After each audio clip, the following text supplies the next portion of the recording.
Hello दोस्तों, कैसे हैं आप सब। कैसा है मेरा यूट्यूब परिवार में advocate Shada Mansoori, district court Haridwar Uttarakhand से। कैसे आप सब, कैसा है आपका परिवार। सब खुश रहें, मंगल रहें। मैं आप काफ़ी दिनों बाद वीडियो बना रहा हूँ। मेरी तबीयत सही नहीं थी, जिस कारण से मैं आपके समक्ष आपकी जानकारी की नहीं दे पा रहा था। मैं उसके लिए बहुत शर्मिंदा हूँ और माफ़ी मांगना चाहता हूँ कि मैं आपके सामने काफ़ी दिनों बाद आ रहा हूँ।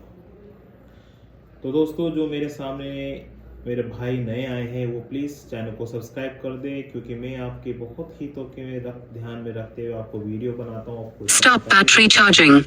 जिससे कि आपको आने वाली समस्याओं का निवारण मिल सके। आज हम बहुत ही अच्छा टॉपिक पे बात करने वाले हैं दोस्तों। टॉपिक बिल्कुल सुनिएगा, लास्ट तक वीडियो देखिए, जिससे आप ही के लोग के फायदे हैं होने वाली है, आप लोग की समस्या से निवारण होने वाला है। कि आज हम बात करने वाले हैं 8 मार्च 2025 को। ये 8 मार्च 2025 को ऐसा क्या है जिसमें बहुत लोग बेकरार हैं और बहुत लोग इस दिन का इंतज़ार कर रहे हैं कि ऐसा क्या होने वाला है। खासकर वो लोग जिन्होंने क्रेडिट कार्ड लोन ले रखा है, पर्सनल लोन ले रखा है, वो खासकर इस चीज़ का इंतज़ार कर रहे हैं। तो ऐसे इस दिन में क्या है, ऐसा क्या है कि जिससे कि लोग को फ़ायदा होने वाला है। दोस्तों, 8 मार्च 2025 को हमारे देश भर में राष्ट्रीय लोक अदालत है। राष्ट्रीय लोक अदालत में लोन जो लेते हैं उन्हें बहुत फ़ायदा होता है। 80 से 60% का डिस्काउंट लोक अदालत वाले दिन मिल जाता है और वो ख़त्म हो जाता है, आपका लोन ख़त्म हो जाता है। आपकी उस दलदल में फंसने वाला आपका जो कर्तव्य था, जो कर्तव्य था, वो ख़त्म हो जाता है। तो लोक अदालत में कैसे अपनी फाइल को निपटारा करना है, कैसे उस बातों का ध्यान रखना है, हम इसी बात पर आज बात करने वाले हैं। तो वीडियो को स्किप बिल्कुल ना करें और जो नए हैं वो सब्सक्राइब कर दें और लाइक बटन शेयर कर दें। तो दोस्तों, लोक अदालत, राष्ट्रीय लोक अदालत होती है एक मध्यस्थता करने के लिए, मतलब कि आप लोगों की बातचीत समझौता करने के लिए ये राष्ट्रीय लोक अदालत लगाई जाती है। अगर आपके पास राष्ट्रीय लोक अदालत का नोटिस आया है तो आप बेफिक्र होके जा सकते हैं, इसमें आप ही का बहुत फ़ायदा हो रहा है। बहुत से लोग कहते हैं कि सर, मैं अगर लोक अदालत का नोटिस इग्नोर कर देता हूं तो क्या मुझे जेल हो जाएगी। ऐसा कुछ नहीं है कि आप अगर नोटिस ले लेते हैं और नहीं जाते हैं तो आपको जेल हो जाएगी, ऐसा कहीं नहीं है। मगर हाँ, अगर आप 3 लगातार नोटिस को इग्नोर करते हैं तो ये मान लिया जाता है कि आप एक दोषी हैं और आप पैसा नहीं देना चाहते हैं।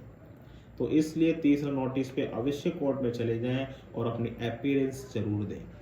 आप अपना हक रख सकते हैं, जो आपकी बातें हैं वो रख सकते हैं, क्या प्रॉब्लम आ रही है वो रख सकते हैं। माननीय न्यायालय जज जो भी होगा, आपकी जो सुनवाई करेगा वो आपको समझेगा और आपको 80 से यहाँ तक कि 90% भी राष्ट्रीय लोक अदालत में चला जाता है। तो इसलिए ये आपके हितों की बात होती है, तो इससे घबराए नहीं है, कोई पुलिस केस नहीं होगा। अगर आपका लोन लोक अदालत में निपट जाता है तो उसे कोई भी चैलेंज नहीं करता है, इसलिए इसकी मान्यता बहुत होती है। इसलिए अगर आपके पास नोटिस आया है और आपके पास पैसे का जुगाड़ हो गया है तो आप लोक अदालत में जाकर अपना लोन का निवारण खत्म कर सकते हैं, इस दलदल से बाहर आ सकते हैं। अगर आपके पास पैसे बिल्कुल नहीं हैं और आप सोच रहे हैं कि मैं क्या करूं, कैसे जाऊं, मेरे पे कोर्ट केस हो जाएगा या जज साहब मुझे सुनाएंगे या मुझे जेल भेज देंगे, तो ऐसा कुछ भी ज़रूरत नहीं है डरने वाली। हम लोग आपके पास बैठे हैं, हम आपके साथ ऐसा कुछ नहीं होने देंगे। और ध्यान रहे कि ज़्यादातर क्या होता है, CSS जिस पर लगा होता है, चेक बाउंस लगा होता है, तो उसमें भी कोर्ट के नोटिस आते हैं और कहते हैं कि आपको जेल हो जाएगी, तो सेम डे बेल हो जाती है। तो घबराने वाली कोई बात नहीं है। इसलिए मैं आपको बार बार कहता हूं कि अपने कर्तव्य, अपने अधिकारों को पहचानना चाहिए, जिससे कि आपको फ़ायदा हो। हमारा सिर्फ मोटिवेशन यही रहता है कि आपको आपके अधिकारों को जागरूक करना। राष्ट्रीय लोक अदालत एक ऐसा मंच है जिसमें जो एक बार निपटारा हो जाए तो उसे सुप्रीम कोर्ट भी चैलेंज नहीं करती है। तो इसलिए इसका फ़ायदा उठाएं।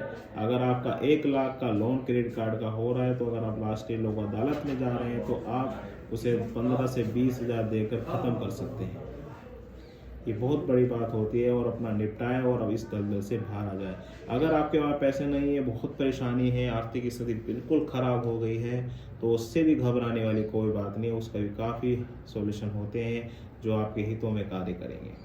तो घबराने वाली कोई बात नहीं है। अगर राष्ट्रीय लोक अदालत आपके पास का नोटिस आया है तो आप बेफिक्र जा सकते हैं, और आप उसे इग्नोर कर रहे हैं तो कोई डरने वाली कोई बात नहीं है। मगर अगर तीसरा नोटिस आता है तो अवश्य जाएं, ये आप ही के फ़ायदे की बात होती है। तो दोस्तों वीडियो अच्छी लगी हो तो प्लीज़ लाइक और सब्सक्राइब करें और ज़्यादा से ज़्यादा शेयर करें। धन्यवाद।